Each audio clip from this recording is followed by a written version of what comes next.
Keith Ellison. Keith Ellison likes to say that he's the first Muslim ever elected to the House. Okay, great. It's America. These things do happen. That's what we say all the time. Anyone can become anything. It's a great country. Keith Ellison had long, significant ties with Louis Farrakhan. He was given a pass by the DNC and the media.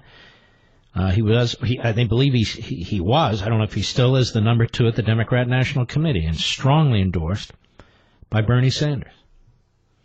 Keith Ellison, in my view, has been an anti-Semite.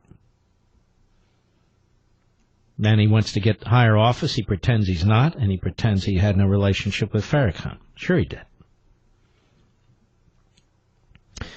And he has been the congressman in the 5th District of Minnesota, and he wants to be the next Attorney General of Minnesota. But he's got a little problem now. His ex-girlfriend of many years is accusing him of domestic abuse.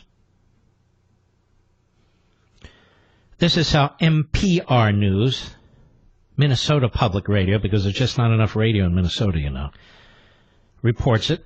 Keith Ellison, one of the leading candidates to be Minnesota's next Attorney General, confronted allegations Sunday of domestic abuse of a former girlfriend that surfaced days before the election that will decide the party's nominee. The allegation that the physical abuse was caught on video was posted to Facebook late Saturday night by the woman's son, 4 days before Minnesota's primary election, where Ellison is facing off against 4 other Democrats for the open Attorney General seat. In a written statement Sunday, Ellison denied the incident. He said he was in a long-term relationship that ended in 2016, but he denied the allegation of abuse.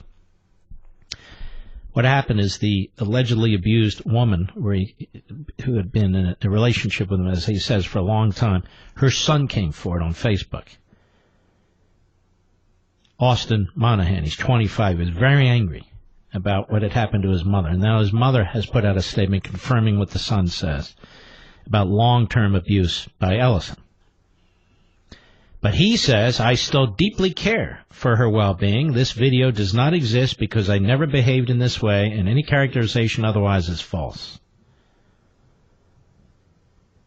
Now, State Representative Deborah Hillstrom, who's also running for the Democratic nomination for Attorney General, recirculated the Facebook post and called on Ellison to answer the allegation. Hillstrom was later joined by Democratic candidates Matt Pelican and Tom Foley, who separately called for Ellison to address the allegation. In the post, Austin Monahan, 25, said that in 2017 he was going through his mother's computer when he saw a file that included a 2-minute video showing Ellison in a physical altercation with his mother. The alleged video was not included in the Facebook post and has not been provided to NPR News. There are no police reports or court documents confirming the incident. Austin Monahan said he confronted Ellison by text message after he saw that video and said, I know what you did to my mama. Now, this is what's interesting about NPR News. What we've seen with hashtag Me Too or something like that, Mr. Producer, is that you assume that the allegation is accurate and that you demand an investigation and you demand consequences. But here, NPR writes, well, there's no this, we don't have evidence of this, they haven't turned over that. Okay, fine. Why are they treating Ellison differently than the others? Why? Because they want him to win, that's why. Karen Monahan, an organizer with the Sierra Club, was in a relationship with Ellison for years. The two are seen together in many of her social media posts, including hiking together in national parks and posing with the Obamas at the White House. Records show she lived in his Minnesota home before the relationship ended. Ellison, who was previously married to a different woman, is divorced.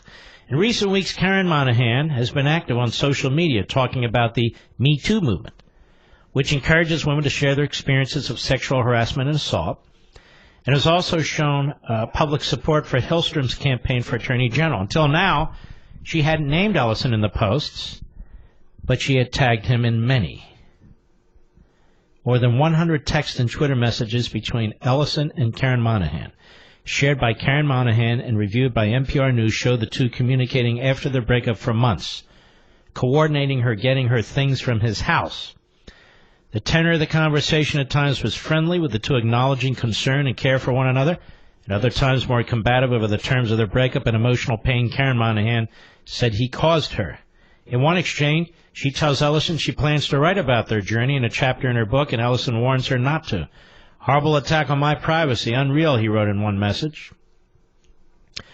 There's no evidence in the messages reviewed by NPR News of the alleged physical abuse. In a screenshot of December 2017 text message, which was sent to him. You know, this is very interesting to me, how the left deals with stuff like this. Like I say, they want evidence. Well, there's a lot of cases where there isn't evidence.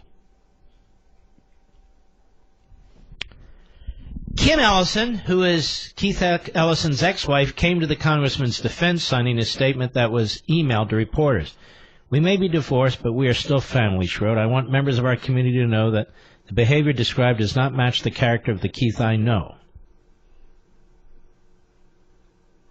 And so there you have it. You can believe or not believe. But if you're to follow the left, aren't you supposed to believe? I'll be right back. Mark Levin.